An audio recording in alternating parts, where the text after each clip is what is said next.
Lots to do this weekend, and weather-wise, it's already looking like a beautiful morning. I know, the sunrise out there. It's really, it's got me bumming that we're inside. We should be outside right now. Yeah. Honestly, guys, yeah, it's a great Saturday shaping up. You know, low humidity, warm temperatures. It's a cool start right now. We're in the 50s and 60s, but we'll be much warmer for the afternoon, back into the 80s, which is where we should be for this time of year, of course. Here's our Providence camera from East Providence, showing you the nice shot here of the skyline as the sun is now rising. Temperatures, as I mentioned, a little bit cooler in spots from Smithfield over towards Taunton. Much of Bristol County actually pretty on the chilly side of the 50s, but elsewhere seeing 60s across much of Rhode Island. Three key things: pleasant day ahead, no weather concerns for any outdoor plans you may have going on.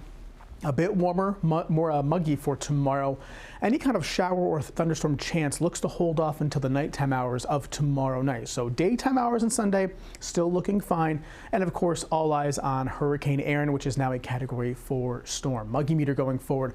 A little bit more mugginess for Sunday, but notice the drop off after that. Monday, Tuesday, Wednesday. Look at that. More fall-like conditions coming our way for early to middle parts of next week. So maybe some more refreshing air on the way as we head into next week. Satellite radar nice and quiet, high pressure in control. There's a few showers across Pennsylvania and New York, not going to bother us as that high pressure goes to work. Low pressure off the coastline. The Hurricane Center is actually watching this system as well for some low chances of developing. But right now, of course, the big story in the tropics is Hurricane Erin. You can see, look at this eye.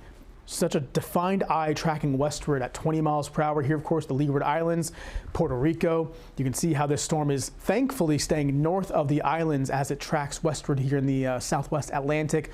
Latest update from the Hurricane Center, as I mentioned, Category 4 storm, winds of 130 miles per hour. West movement at 20 miles per hour. That's a pretty good clip for even a strong storm like this. Typically when storms strengthen and really gain their momentum, they kind of slow themselves down as they strengthen. But this storm has not slowed down at all. It has been, moving very quickly through the entire duration of its life cycle. So notice the track does take it north and west through the Atlantic as a Category 4 storm. And you can see those winds reaching as high as 150 late tonight, early tomorrow morning. The system then goes northward and eventually north and eastward. Current thinking is the storm misses the east coast of the United States. However, notice the western side of the cone, not too far from the Outer Banks.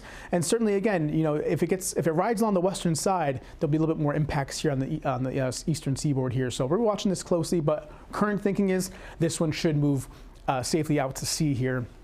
All things considered, not too bad, but we looked at some rough surf and, of course, rip current risks from this. Now notice the spaghetti plots. This is taking all the models that we use and putting them into the future here. And you can see the bulk of them take this well out to sea, but some of them do come a little bit closer to the coastline. So that's what we'll be watching over the next few days. But again, nothing imminent. Wouldn't worry about it for right now. Looking at, again, the trend to be out to sea and turning to the north and east, well away from New England. 7-day forecast for you. Looking at, again, nice weather for the most part this weekend. Nice weather today, a little bit more warmer, muggy for Sunday. Shower chance late at night. And then as we go into next week, 70s and low humidity. Watch for that heavy surf by the middle to end of next week. Wow, looks like a beautiful week ahead. Definitely more of a fall preview coming. Yeah, we got to soak up the sun this weekend. Man, I did not expect us to make that turn so fast. Those 70s. That time of year. All right, Stephen, thank you so much. Still ahead on 12 News this morning.